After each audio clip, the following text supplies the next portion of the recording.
It is Sunday afternoon, and in the week ahead, I know that my family has a lot of extra stuff thrown into our schedule, and I am not gonna have a lot of time in the evenings to make dinner. So I am going to prep all of our family's dinners right now. It should take me about an hour, and I'm gonna show you exactly what I'm making, how I'm doing it. So if you need some ideas for easy family meals that you can prep ahead of time, I got you covered. The first thing I'm working on are some really easy beef enchiladas. Actually, they're gonna be like beef burritos because I'm gonna use flour tortillas, but you can use corn tortillas if you want. And they're gonna be easy because I'm gonna use this box of Hamburger Helper as a shortcut.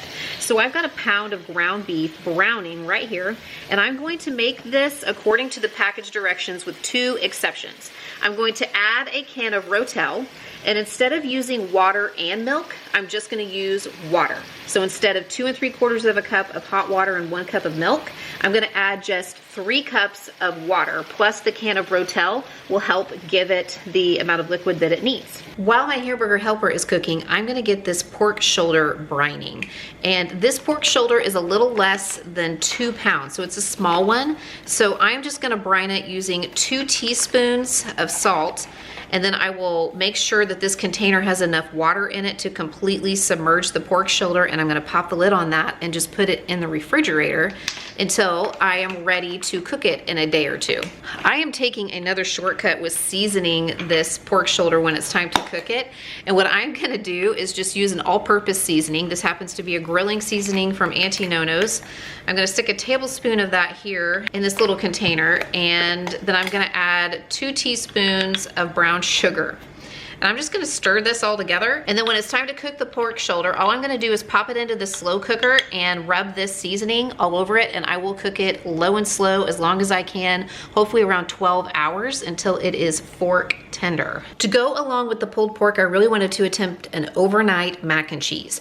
So while I was working on my Hamburger Helper, I brought a big pot of salted water to a boil, and then I cooked 3 cups of elbow noodles for just about 4 minutes. I don't wanna cook them all the way, I just wanted to par cook them, and then I rinsed them off to stop the cooking process. This is half a block or 4 ounces of cream cheese, and I'm just gonna kind of leave that in little dots here around on top of the par cooked noodles. I decided to go halvesies on the cheese, and I used half a block or 4 ounces of sharp cheddar and half a block of Colby that I shredded up myself. When I shred my cheese myself, I feel like it melts better, and obviously we're gonna want this to melt.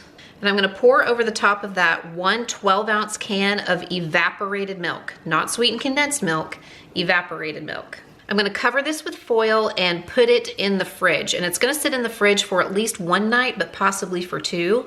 And then when I'm ready to cook it, I'm going to pop it into a 350-degree oven covered, and I'm gonna let mine cook for about 30 minutes, and then I'm gonna pull the foil back and give everything a stir. See if it needs a little more liquid, if I need to add some milk or some water to it. I mean, I'm really flying by the seat of my pants with this mac and cheese, but I'm hoping that it will soak up some of the liquid while it sits in the pan, and then it will just bake up beautifully and be great alongside the pulled pork and just some really easy steam in the bag veggies or an easy toss salad.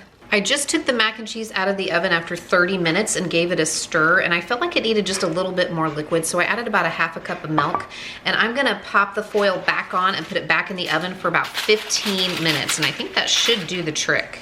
I am finishing up putting together these burritos / enchiladas. What I'm doing is adding a little bit of jar queso to each tortilla before I put the Hamburger Helper in the center. You can leave that out if you want. It's not, you know, totally necessary. Just thought it would add a little extra zing. And then I'm just putting them in this casserole dish, and I'm gonna pop the lid on and put it in the refrigerator. The Hamburger Helper is a teeny bit runny, so you could probably use a little bit less water, but I'm not super worried about it since these are probably gonna sit in the fridge for a day or 2 before we are ready to cook them. On the day when I make these, I am going to take a can of enchilada sauce, and I'm gonna mix in about a 1/4 cup of sour cream with that. Pour it over the top of the enchiladas, also top it with some shredded cheddar, and then I'm just gonna bake them in the oven until they are heated through. It'll probably take anywhere from 30 to 45 minutes. I usually just keep checking on them until I see them start to bubble, and then they'll be ready to serve, probably with just some chips and queso, maybe some fruit or some steam in the bag veggies. I'm gonna keep it super, super simple. The day that I realized that this week was going to be kind of insane where the schedule was concerned was the same day that my Good Shop box showed up on my doorstep. And that is when I started to put together this meal plan. A lot of my videos videos are about saving money, but almost just as many of them are about saving time. And if you're in a time crunch and you still want to make good meals for your family at home, then getting high quality cuts of meat delivered right to your doorstep can be a huge help. And Good Shop is sponsoring today's video, and they have a great discount for my viewers. You can get $120 off across your first 4 Good Shop boxes when you visit the link in the description box below, or you go to goodshop.com/YouTube and you use the code Mindy120. Again, that's Mindy120 for $120 off across your first 4 boxes. Good Shop sources their proteins from right here in the US, and that includes 100% grass-fed beef, free-range and organic chicken, lots of different pork products like the pork shoulder that you're seeing in this video, and bacon. They also have wild-caught Alaskan salmon and even shrimp and scallops. Plus, as I've already mentioned in several other videos, their steaks are top notch. If you want a restaurant quality steak that you can make right in your own home, you need to get their steaks from Good Shop because they're so good. Good Shop does offer an option for a customizable box that you can pick the cuts that you want delivered to your door. And I have only had great experiences with delivery. It comes so carefully packed and frozen in that box. Plus, they have a 100% money back guarantee, so you can basically try it risk-free. So thank you again to Good Shop for supporting my channel and sponsoring today's video. Don't forget to visit that link in the description box, or go to goodshop.com/YouTube and use that code Mindy120 so you can get your $120 off. Next up is a chicken tortilla soup, and I believe this recipe comes from my mother-in-law. I'm gonna change up the seasonings just a tad. I have 2 medium chicken breasts in my bowl already. You could use more if you want to. The original recipe calls for 2 teaspoons of cumin and 1 teaspoon of chili powder, but I'm actually gonna reverse that. I'm gonna use 1 teaspoon of cumin and 2 teaspoons of chili powder, 1 bay leaf, a pinch of red pepper flake, 1 can of Rotel or diced tomatoes with green chilies, 2 cups of frozen corn, but I'm gonna use this white corn. It's kind of like shoe peg corn, which I really like. 1 can of tomato paste, 2 cloves of garlic, so I'm just gonna use a couple teaspoons of the minced garlic here. And then 4 cups of chicken broth, so I'm just gonna put in about a tablespoon of this bouillon, and then 4 cups of water. If I'm prepping this soup for the freezer, I would just leave out the broth and put all of the other ingredients into a freezer safe container, like a Ziploc bag, and then freeze it until the day that I'm ready to cook it. And then I would just add the broth on the day when I want to cook it. But since I'm going to be making that in just a few days, I decided just to put everything into a container I had a lid for and pop it into the fridge. And then on the day when I want to make it, I'm going to pour all of those ingredients into the slow cooker.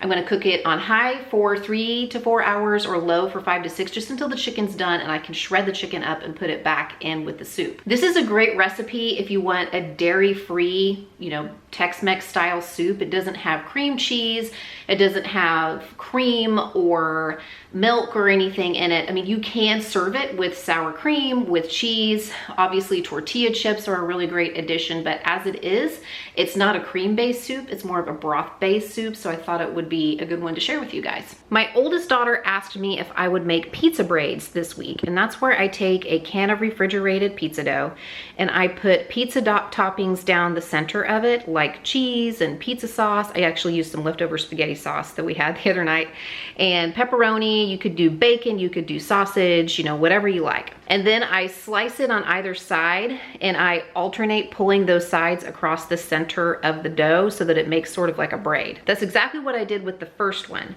But with the second one, I decided to do something different because I discovered that they make refrigerated crescent roll sheets. Did you guys know this? You probably already knew this.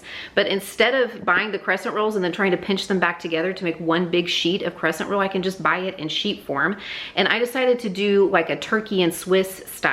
So I used a little bit of Caesar dressing that I had in the refrigerator and some Swiss and some turkey, and I just layered that across one side of the crescent roll. And I took the short way this time and just folded it over kind of stromboli style and pinched it around the edges. Had to repair a few holes, but should be good. Those are actually in the freezer right now on a cookie sheet, and in a couple of hours I'll take them out and wrap them up in plastic wrap and put them back in the freezer until we're ready to eat them. When I make them, if I remember, I'll take them out and let them thaw on a cookie sheet for 30 minutes or so before I bake them up. But if I don't remember, sometimes I just put them on the cookie sheet and put them in a cold oven, and while it's preheating, it sort of helps defrost the pizza braids a little bit, and then they should, you know, bake up like usual. It takes anywhere from 10 to 12 minutes, maybe 15. Like I said, oven cooking times vary, so just keep an eye on it. When it starts to get golden brown and I can see that the toppings are kind of bubbling on the inside, that's when I know that it's done, and I'll just peruse the fridge and the pantry for stuff to go along with it.